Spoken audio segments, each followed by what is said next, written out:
Welcome to our channel. Today we how to set up clickable prototypes with Figma Prototype mode, quick tutorial step by step clearly.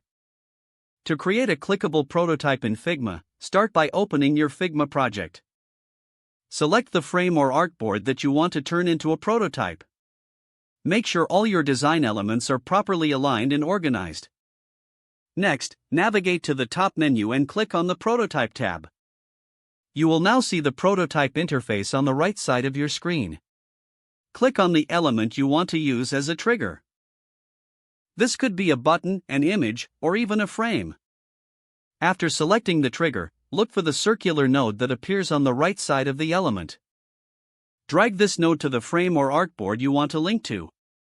Once you release the mouse button, a connector line will appear.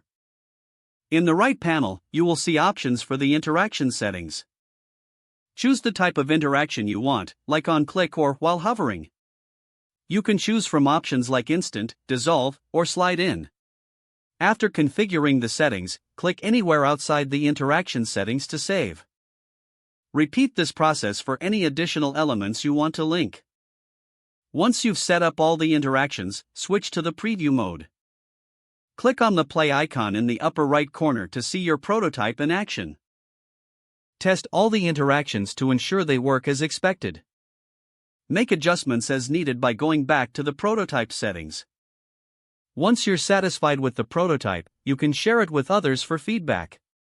Use the share button in the upper right corner to get a shareable link. Congratulations, you have successfully created a clickable prototype using Figma Prototype mode. If the page does not load, refresh the browser or try again in a private or incognito window. Make sure you are using the correct email address, then retype it carefully to avoid small typos. If your password is not accepted, use the reset option and create a new strong password you can remember. Check your spam folder for verification or security emails, then complete any requested confirmation steps.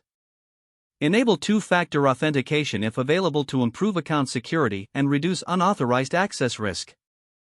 After signing in, review your profile details so your contact information and settings are accurate and current.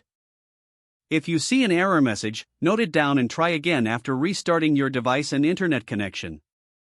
Don't forget to like this video and subscribe to our channel for more step-by-step tech guides.